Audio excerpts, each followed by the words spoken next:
Olá, tudo bem com vocês? Nossa turma maravilhosa do curso de letras, nessa disciplina mais maravilhosa ainda, né, minha gente?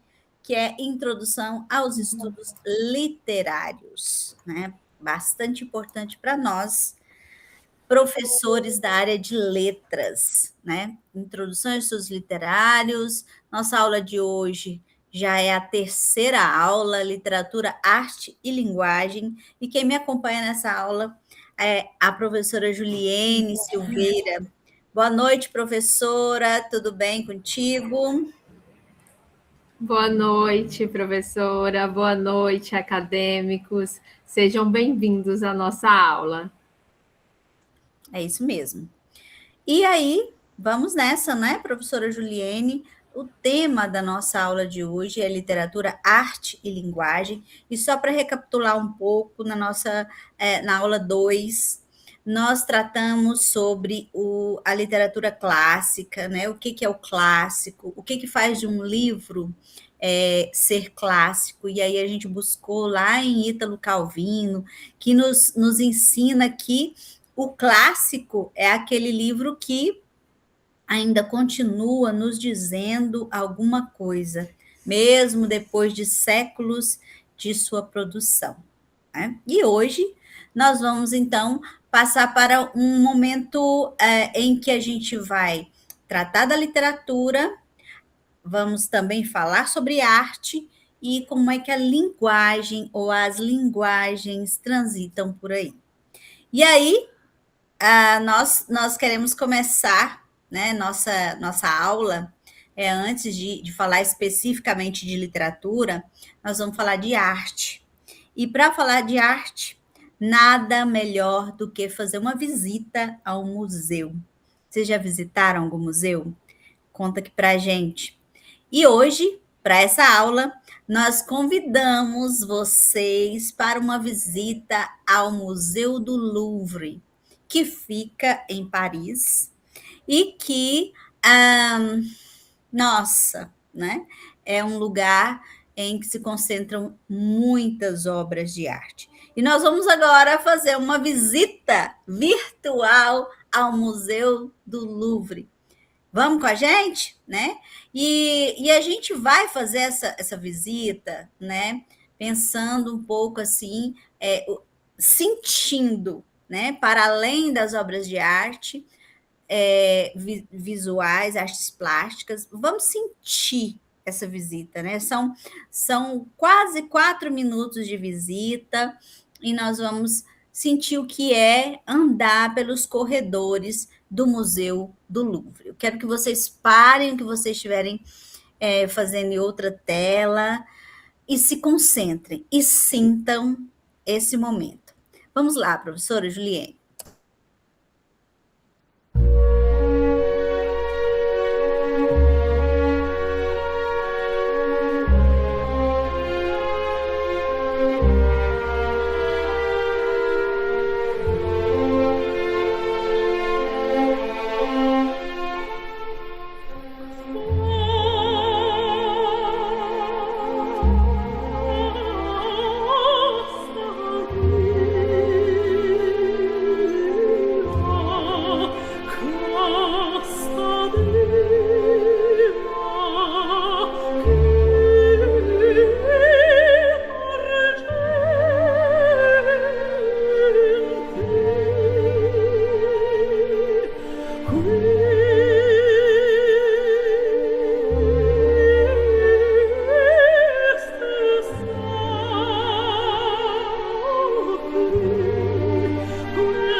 E então, o que vocês me dizem?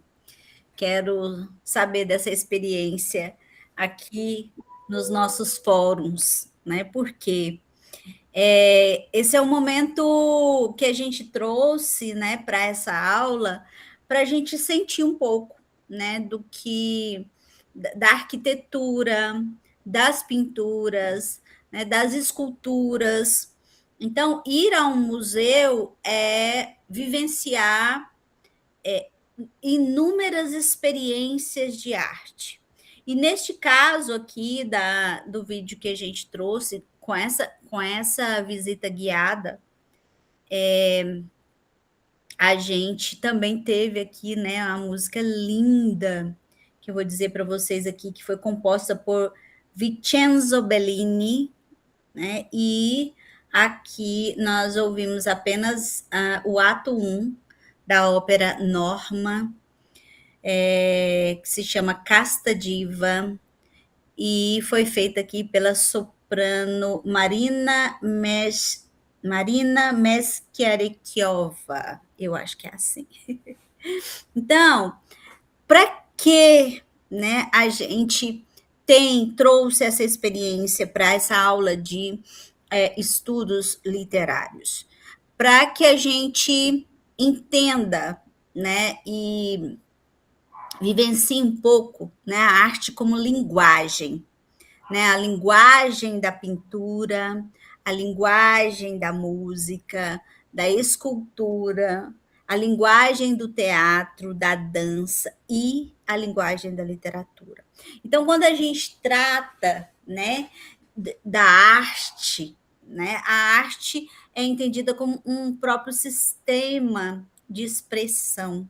Como é que as pessoas, os artistas se expressam? Por meio da pintura, por meio da música, por meio da escultura, por meio do teatro, da dança, da literatura. Ah, professora, mas eu não sou artista. Mas a gente também se expressa, né? Quando a gente quer, né,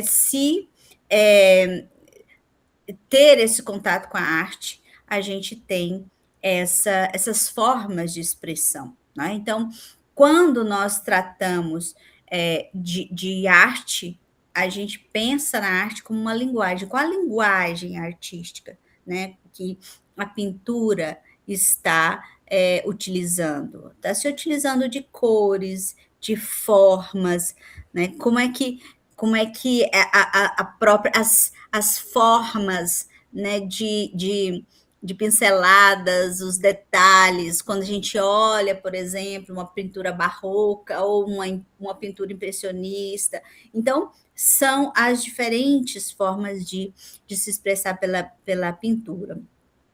A música, né, pelo som, pelo ritmo, pela melodia. Então, ouvir uma ópera, né, esse trechinho aqui da ópera de Bellini, é a gente se transportar para um outro momento, para uma outra época. E quando a gente está ouvindo a música e está visualizando as obras de arte, então é como se a gente estivesse realmente se transportando para aquele momento. Se vocês repararem, quiserem até voltar um pouco, a gente entra nesse vídeo aqui na Sala dos Estados, né? São algumas pinturas do século XVI. Então, qual era o contexto do século XVI, né? Então, tudo isso é envolvente para a gente, né? A escultura, como é que os escultores também podiam fazer as suas representações? Qual é a sua linguagem, né? Como que traços, né, podem ser utilizados? Assim como o teatro, assim como a dança e a literatura, que é, né, a arte mais importante aqui para a nossa disciplina, né, que a gente vai tratar aí, né, da literatura, como a linguagem, a construção da linguagem, a palavra, construção dos mundos imaginários, né? Então, tudo isso aqui cabe nessa expressão artística chamada literatura. Então, vamos seguir, né? Porque senão... E aí, o que é linguagem, né? Então, a gente viu aqui que nos diversas artes, expressões artísticas, essas expressões ocorrem por meio da linguagem. Então, o que vem a ser linguagem? Só para retomar o que vocês já estudaram em outras disciplinas, né? Então, linguagem é a capacidade humana de produzir e interpretar por meio de diferentes sistemas de signos. E ela se manifesta de 3 formas principais, né? Então, 3 formas e um objetivo, né? Seja por palavras, imagens, sons, combinação de elementos. Toda linguagem tem o mesmo propósito, qual é? Construir e comunicar sentidos. Reconhecer esses sistemas nos torna leitores mais atentos, seja de textos, de imagens e do mundo ao redor. Então, a gente precisa entender que a linguagem tem o único objetivo: construir e comunicar sentidos. Sentidos. Né? Então, e isso tudo é possível, né, a partir da combinação dos elementos da linguagem, né? Palavras, imagens, sons, esses elementos compõem a nossa forma de expressão. E quando a gente mencionou numa aula passada, nossa, que quanto mais experiência em leitura nós temos, melhor nós entendemos a literatura, né? Melhor a gente faz interpretações de filmes, de música. Então, isso tudo está interligado, né? Porque mais experientes, mais possibilidades de reconhecer esses sistemas, né? Nos tornando leitores melhores. Vamos lá. Muito bem. E a linguagem, né? Ela pode ser linguagem verbal, linguagem não verbal e a linguagem mista. Né? Então, quando a gente trata, né, da linguagem verbal, nós estamos utilizando as palavras. Quando a gente está utilizando a linguagem não verbal, nós estamos utilizando as imagens. E a mista, quando nós utilizamos imagens e palavras. Então, quando a gente olha para uma escultura, uma tela, né? Vamos pensar aí em uma dessas telas que a gente acabou de ver, nós temos a linguagem não verbal, né? Mas que comunica sentidos, né? E aí, depois, né? No nosso próximo slide aqui, nós vamos ter essa literatura como arte da palavra. Então, a literatura ela está vinculada a essa linguagem verbal, né? Então, é aí que nós vamos ter a possibilidade de criar mundos, né? Não é mesmo? A literatura tem essa capacidade. Nós criamos mundos, né? Quando a gente mergulha em um romance, em um conto, uma novela, nós nos adentramos naquele mundo.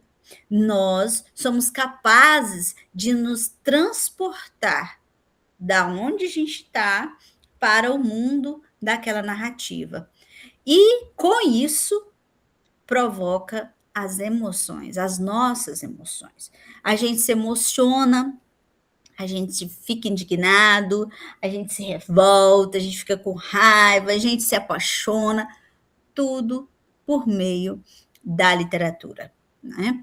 Também, o que nós podemos? Nós podemos questionar a realidade por meio da literatura, né? E explicar inúmeras situações, inúmeros mundos. Então, a literatura, né? Essa literatura nos permite, né? Adentrar nesses mundos.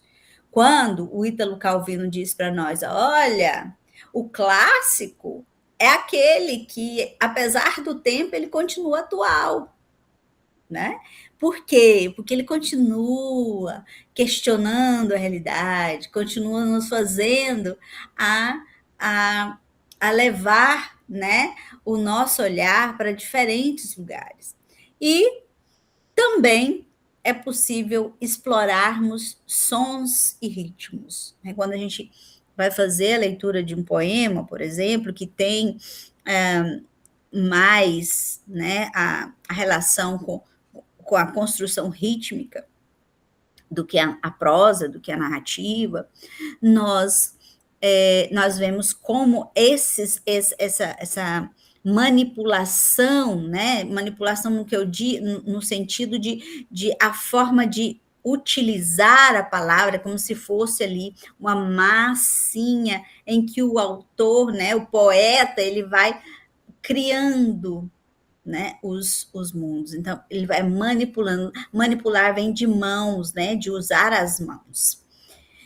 Muito bem, tudo isso é possível, né, a partir da arte da palavra. E a palavra, né, é a matéria da criação literária. Então, é por isso que nós temos as inúmeras possibilidades, né, da literatura, porque nós temos a palavra, né, como a nossa matéria. Então, qual que é, né, a matéria da literatura, né, da criação literária? É a palavra. Né? Então, quando a gente pega um exemplo, né, deixa eu abrir aqui para ficar melhor. Quando a gente pega um exemplo da literatura, nós estamos tratando, né, de como essa literatura utiliza os elementos da palavra para nos comunicar. Então, quando a gente pega assim uma construção, né, do Carlos Drummond de Andrade, que é um poeta brasileiro muito conhecido, que ele utiliza, né, a forma como ele escolhe o vocabulário, a sonoridade, o ritmo, né, escolhe como, né, organizar ali a sintaxe. Tudo isso faz com que a obra poética seja construída, né? O Drummond, por exemplo, quando ele utiliza lá no meio do caminho, né, ele vai construindo, né, uma situação simples, né, que ele vai dizer, no meio do caminho tinha uma pedra no meio do caminho. Então, com essa simples, né, elaboração, ele vai criando ritmo, ele vai criando insistência e vai criando sentidos, né? Por outro lado, quando Shakespeare, lá em Romeu e Julieta, elabora, né, o seu texto, que é um texto tão conhecido nosso, a construção que é feita da narrativa lida com as imagens de luz, de fogo e noite, constrói sentido sobre o amor, o desejo e o conflito. Então, muitas vezes, olha, já está amanhecendo, já está escurecendo, então tudo isso, lá naquela narrativa, ela nos diz muita coisa. Né? Então, são elementos que nós temos que estar atentos, porque são elementos da arte da palavra, da criação literária. Né? Bem, e depois? Depois a gente entra, né, no entendimento, né, da linguagem como denotação, conotação e uso das figuras de linguagem. Isso aqui só para vocês relembrarem, né? Porque quando a gente trata um texto denotativo, né, é o sentido literal, convencional, né? Por exemplo, a rosa está no jardim. Já quando nós utilizamos a linguagem conotativa, nós vamos ampliar o sentido, ampliar ou deslocar aquele significado, né? O exemplo aí que nós estamos, ó. Ela é uma rosa, fazendo uma referência à beleza, à delicadeza, ao encanto, né? E aí esse trecho aí a gente retirou lá de Dom Casmurro. E as figuras de linguagem, né, que vão nos mostrar como isso funciona, né? Por exemplo, a metáfora vai comparar, né? Ela é uma rosa. A personificação vai atribuir vida a objetos, né? Por exemplo, a cidade dormia. A comparação, né, que o nome está dizendo, né, pela semelhança explícita. Era leve como pluma. A hipérbole é o exagero. E a ironia é uma tensão entre o dito e o sentido produzido. Então, todos esses elementos aqui são estudados em literatura, mas também são estudados em língua portuguesa, nas aulas de construção de texto, porque tudo isso aqui são elementos da literatura, né, da língua portuguesa, vamos falar da nossa, da nossa língua, né, da língua portuguesa, que o autor, o escritor, se utiliza para a sua construção literária, né? E todos esses elementos conseguem produzir, né, a forma, o conteúdo e musicalidade da palavra. Então, na literatura, forma e conteúdo não são separados, né? Então, temos ritmo, sonoridade, estrutura, tudo isso participa da construção do sentido, né? Por exemplo, lá em João Cabral de Melo Neto, no seu conhecido livro Morte e Vida Severina, ritmo e estrutura dos versos representam a experiência de Severino. Em Cruz e Souza, que é um poeta simbolista, a sonoridade e combinação das palavras em broquéis produzem sentidos além do literal, né? Então, esses sentidos são construídos a partir, né, dessa forma de jogo das palavras. Por exemplo, ó, nesse trecho que nós temos aí, o rato roeu a roupa do rei de Roma, nós temos uma repetição do R criando um ritmo, criando uma musicalidade e uma intensidade sonora.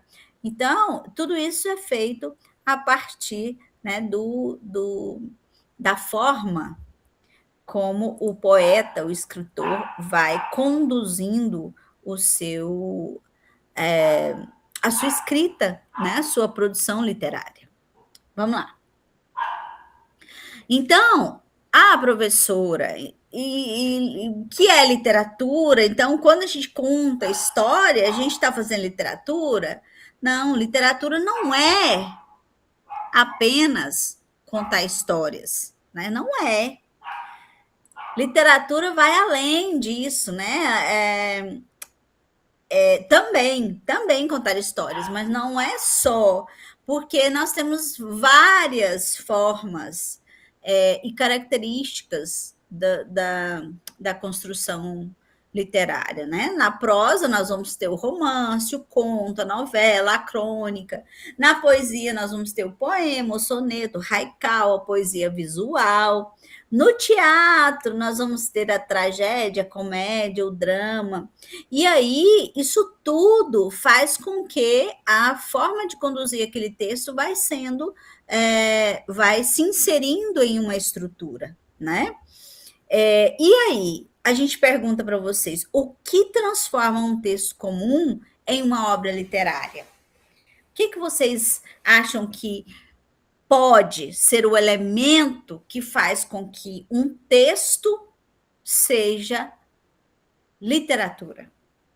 E aí? Vamos seguir?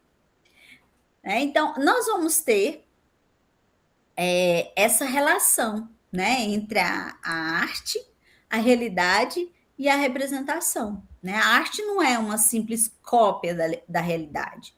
O artista observa, seleciona, transforma e recria, organizando o real por meio da linguagem. Então, o artista, ele pega, enquadra o trecho, né, a parte daquela história ou daquela imagem que ele quer mostrar, né? Então, a arte dialoga com a realidade. O Antônio Cândido, lá no seu livro Literatura e Sociedade, ele vai nos dizer isso. Olha, a literatura, ela vai beber na fonte da realidade, mas ela recria essa realidade, ela transforma essa realidade, né?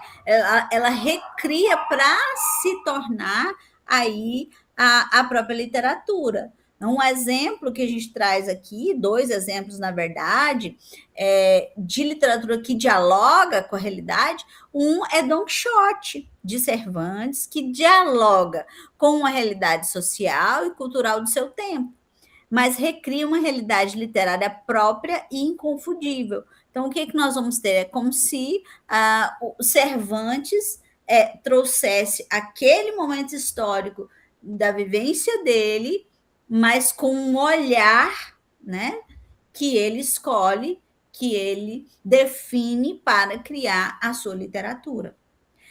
Machado de Assis, né, em Memórias Póstumas de Brás Cubas, ele vai romper com expectativas tradicionais e usa ironia para questionar a sociedade. Ele começa contando uma história a partir de um defunto autor, né? Quem está escrevendo, quem está narrando é o defunto. Então, isso é possível no mundo real? Ora, é mais possível na literatura, né? Em que a literatura vai fazer esse diálogo, né? E vai mostrar. Por isso, gente, que eu vou contar uma coisa aqui para vocês. A gente não pode se esquecer de que quando a gente vai fazer a leitura de uma obra literária, nós precisamos entender o contexto em que ela foi produzida. O que era aquele momento, o que era o século XVI de produção daquelas obras que vocês viram ali no museu. Como é que estava? Que obra é essa? Uma obra italiana? E aí, o que se refletia desse tempo? Tudo isso é importante para a gente entender melhor essa obra de arte. E a literatura não é diferente. Né? Então, quando a gente vai estudar um texto, a gente precisa entender um pouquinho dele, desse tempo. Né? É por isso que a gente entra na questão do estranhamento, né? E da experiência literária, que é o nosso próximo ponto aqui. Né? Como assim, professora? Ora, os formalistas russos, né, esse Viktor Shklovsky, né, que era do formalismo russo, ele vai propor esse estranhamento, né? Uma linguagem artística rompe com a percepção automatizada do cotidiano, apresentando o familiar de maneira inesperada. Então, assim, é como se fosse, né, é como se fosse, não, é a linguagem artística, né? Por exemplo, ó, a cidade dormia. Ora, o artista utiliza a cidade dormia para dizer o quê? Que a cidade estava em silêncio, que ninguém se mexia, que estava todo mundo quietinho, tudo tranquilo. Então ele utiliza, né, lindamente, poeticamente, a cidade dormia. Olha só que bonito, né? Ele não diz, olha, aquela cidade estava tranquilo, o silêncio imperava, ninguém andava pelas ruas. Não. Ao dizer a cidade dormia, ele diz tudo. né? E nos leva, né? E nos transporta para aquele lugar, e a gente também, né, se emociona com a construção. E outra forma também, lá em Guimarães Rosa, em Grande Sertão Veredas, ele utiliza de neologismos, construções inesperadas, que exigem que o leitor esteja atento, né? Que o leitor esteja realmente ali para poder entender, né? Para poder estar mergulhado naquele lugar, né? daquele sertão, para poder compreender até mesmo aquela linguagem, né? Por isso a questão do estranhamento. Então, quando a gente fala que a literatura recria, né, a realidade, a gente está dizendo isso aí, ó, desse que a gente está trazendo nesse próximo slide, que é esse movimento que é possível fazer, né? A realidade é um mundo concreto de experiências. Aí o olhar do autor seleciona e organiza o que ele quer fazer o recorte. Escolhe, né, as formas e a estética da linguagem que ele quer utilizar. E aí é que surge a representação dessas escolhas, né? E dessa seleção e desse recorte na obra literária. Então, a realidade espelha, a obra literária espelha a realidade, vice-versa, mas com o olhar de quem, né, está compondo ali aquela obra literária. Então, por isso que é tão bonito, né, gente? É tão bonito estudar literatura, né? Porque a gente entende pelo olhar do autor, por um olhar que às vezes a gente não percebeu, que a gente não teria, né, a percepção. Por isso, eu vou fazer até um recorte aqui. Por isso que quando a gente vai assistir um filme que foi adaptado de um livro, a gente tem que ir com o coração aberto. Por quê? É isso aqui, ó. O roteirista, autor, ele vai olhar para aquele texto literário e ele não vai ter como levar para a tela tudo aquilo ali, né? Então ele vai ter que fazer as escolhas de como ele vai construir aquele mundo na tela. Como é que ele vai escolher quem são os atores que vão representar a Maria Eduarda, o Carlos Eduardo da Maia? Como é que ele vai fazer as escolhas da música de fundo ali, que perpassa toda a narrativa audiovisual? Então, a gente tem que entender que quando um texto se torna audiovisual, seja minissérie, seja filme, seja teatro, quando ele muda de linguagem, ele também precisa ter as suas adaptações, né? Vamos seguir. E aí, é por isso que a obra de arte é uma construção de sentidos, porque ela não possui um único significado. O sentido depende dos múltiplos fatores. E esses múltiplos fatores, né, estão ligados a cada leitura.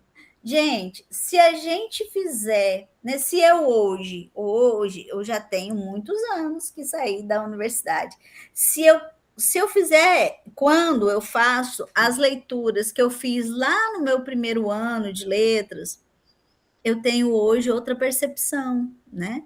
Porque eu tenho outra vivência, porque eu já fiz outras leituras, né? Então, por quê, professor? Porque nós temos um contexto histórico, um contexto cultural, a minha experiência como leitor, por isso que eu estou sempre falando isso aqui, que a nossa experiência como leitor nos proporciona o entendimento muito maior a partir do momento em que a gente vai tendo mais experiência. A época da leitura é isso que eu acabei de falar. Como é que eu estava no momento daquela leitura? As escolhas do autor e o conhecimento prévio. O que eu já sei? Esses são os fatores que constroem o sentido de uma obra. Né? Então, contexto histórico, experiência do leitor, conhecimento prévio, época da leitura, escolhas do autor, todos convergindo para a construção de sentidos. Tudo isso converge. Né? E é por isso que é importante que a gente esteja atento a esses elementos, né? Quando a gente vai mergulhar em um livro. Né? Eu recentemente estive em contato novamente com Iracema, de José de Alencar, que para mim foi uma leitura difícil quando a fiz, né, na época da faculdade, por causa da linguagem, né, por causa de todo um contexto, né, aquele meu contexto de 17 anos, e hoje eu tenho um outro olhar para esse livro, um outro entendimento, vendo elementos que não foram vistos naquela ocasião. Né? Então, é por isso que é tão importante esse momento do leitor. Vamos seguir, gente? Vamos lá. Olha só. Aí a gente vai brincar aqui um pouquinho com vocês. O caso da Mona Lisa, por exemplo, né, que é La Gioconda, que é uma obra de Leonardo da Vinci, tornou-se uma das imagens mais conhecidas da história. O sorriso, a paisagem e a técnica, né? Essa técnica meio esfumado, né? Continuam gerando interpretações séculos depois, né? Por exemplo, as várias leituras, quando a gente vai procurar para fazer uma aula sobre dialogismo e intertextualidade, a gente acha milhões de Mona Lisas, né? Todas as personagens do mundo já foram Mona Lisa. Por causa disso, né? Por causa dessa presença dessa obra além dos séculos, que ela continua dizendo muito ainda para a gente, né? E continua dizendo muita coisa para a gente por causa do quê? Por causa do contexto histórico, do contexto cultural, da minha experiência de leitor, do meu conhecimento prévio. O que eu sei de Mona Lisa? Né? O que eu sei de cada um desses elementos que são utilizados nessas inúmeras outras versões de Mona Lisa? Como é que cada um desses artistas que recriam Mona Lisa, quais as escolhas deles, né? Então, em que época que Leonardo da Vinci criou Mona Lisa e que época que estão esses outros artistas que brincam com essa Mona Lisa, né? É por isso que a literatura está sempre em diálogo com as outras artes, né? E é o que nós vamos ver a seguir. O diálogo sempre constante. É por isso que nós vamos ter a intertextualidade, que é a relação entre as artes. E, gente, eu volto a dizer isso. A gente só percebe a intertextualidade se a gente conhece os textos que estão em diálogo, né? Então, esse diálogo, essas relações entre as obras vão produzindo inúmeros significados, né? A adaptação, que eu estava falando agora há pouco, né? Quando essa obra é recriada em outra linguagem, ela dialoga com aquele texto literário e, ao mesmo tempo, recria elementos, né? Então, é muito importante que a gente, como estudante de letras, esteja atento a isso também, né, das adaptações, porque esse movimento de adaptação para o cinema, para a televisão, para os quadrinhos, para o dorama, tudo isso leva o leitor ao texto original, né? E isso é importante. E a própria intermedialidade, né? Quando nós temos aí diferentes meios, linguagens que estabelecem relações entre si e amplia a experiência daquele livro. O exemplo ó, que nós temos aqui é Dom Casmurro, de Machado de Assis, que gerou adaptações para o cinema, para a televisão, para o teatro, para outras linguagens. E quem assistiu Capitu, uma minissérie da Globo chamada Capitu, vai perceber como o diretor brinca com essa intermedialidade. Nós temos uma teatralidade. Vejam essa minissérie. É rápido de se ver. Ele brinca, né, com imagens antigas, imagens construídas para aquela minissérie. Ele brinca com elementos teatrais, elementos da gravura, e tudo isso, né? A caricatura, tudo está nessa recriação. Então, contem para mim se vocês já assistiram e o que acharam, né? É isso? Tá tudo entendido até agora? Muito bem. Vamos chamar a professora Juliene para a gente conversar um pouco sobre a palavra como criação. Estou aqui atenta, professora. Muito bem, Juliene. Temos um fórum para os nossos alunos, não é mesmo? Sim.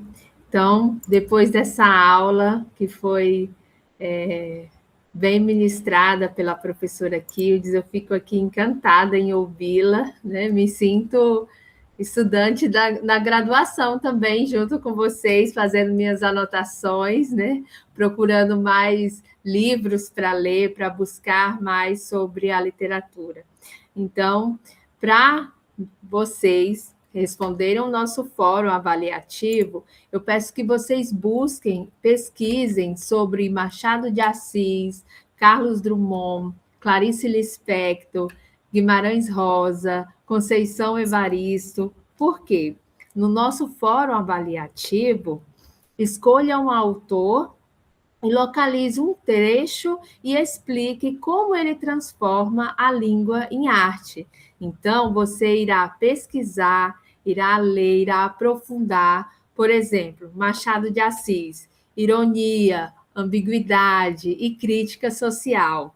Carlos Drummond, cotidiano, memória, existência e linguagem poética. E Clarice Lispector, que é interioridade, subjetividade e experimentação da linguagem. Eu puxo o peixe para a minha Clarice Lispector, né, professora? E Guimarães Rosa, invenção vocabular, oralidade e regionalismo. E Conceição Evaristo, você irá pesquisar memória, identidade, experiência e escrevivência. Então, você irá buscar algum trecho, né? Não precisa ser um parágrafo, por exemplo, não precisa ser extenso, e irá debruçar, né? E escrever com as suas palavras, por favor, escrevam com as suas palavras, porque a gente quer ler o que você está pensando, o que você pensou, né? Para você traduzir a sua experiência através da leitura. Porque quando você estiver lá na prova, né, no momento da escrita, com certeza vai cair uma questão e você vai se lembrar dessa aula. Combinado? Muito bem, professora Juliane, obrigada aí, porque a gente tem esse fórum tão legal para os alunos, para a gente poder sentir um pouco dessa questão mesmo da própria estética, né? Isso é legal demais. E para finalizar, né? Olha só, literatura, arte da palavra, foi o que nós tratamos aqui nessa aula de hoje. A palavra e linguagem, né? A matéria-prima da criação literária é a palavra. A forma e o conteúdo, né? Articulados para a construção, para a produção dos sentidos na literatura. E essa parte do leitor ativo, né? Nós construímos, interpretamos a obra. Então, isso é bastante importante quando a gente está trabalhando aqui com a literatura. Nós utilizamos para essa aula, né? Teoria da literatura, lá da minha biblioteca, não é isso, professora? Sim. E a gente quer perguntar para vocês quem é que está seguindo o nosso canal, curtindo as nossas aulas, comentando, para que a gente possa saber o que vocês estão entendendo sobre essas nossas aulas de literatura, de introdução ainda, né, aos estudos literários, e de como a gente pode estar entendendo mais sobre literatura, até porque esta disciplina é uma disciplina de preâmbulo mesmo, de noções mais gerais, para que a gente possa depois, no decorrer do curso, nos adentrarmos mais às especificidades da literatura, né? Eu fico bastante feliz de estar podendo trabalhar essa disciplina com vocês, bastante feliz de estar com a professora Juliene, com o professor Adriano nessa disciplina, e espero que vocês estejam compreendendo todas essas questões, esses elementos da própria literatura que a gente vem trazendo para vocês, tá? Fiquem à vontade para participar do nosso fórum. E, professora Juliene? Para compor, né, finalizar essa aula, não esqueçam de acessar a nossa biblioteca virtual. Nós temos muita leitura nessa aula. Deixa eu mostrar aqui para vocês. Vocês irão acessar esse livro de literatura e outras linguagens Deixa eu passar aqui para ficar melhor a visualização. Da professora Beth Bright. Então, vocês irão ler a apresentação, né, como se arranjam a língua e literatura nas estantes da vida, e o capítulo Língua e Literatura, Saber e Sabor, da página 15 à página 36. Então, são autores renomados, né, que irá compor tudo que a professora disse nessa aula, e também uma resenha. Deixa eu ver se vai abrir aqui. Abriu, professora? Sim. É da revista de Literatura e Cultura Russa, que a professora falou sobre a era do estranhamento, né, o formalismo russo e o conhecimento humanístico contemporâneo. Então, aqui você irá encontrar um pouco sobre isso, né, debruçar, são só 16 páginas, né, com as outras 36 páginas do nosso livro. Então, você irá aprender mais, né, e na próxima aula continuaremos falando sobre a função da literatura. Que bom, vamos nessa, vamos juntos aprendendo mais sobre literatura, e eu fico, de novo, vou repetir, muito feliz de estar podendo conversar com vocês sobre literatura. Professora Juliene, grata pela participação aqui nessa aula e pelo apoio todo aqui com os nossos alunos. Eu que fico muito feliz, professora, de estar participando aqui com a senhora. Então, tchau, pessoal. Tchau. Até a próxima aula.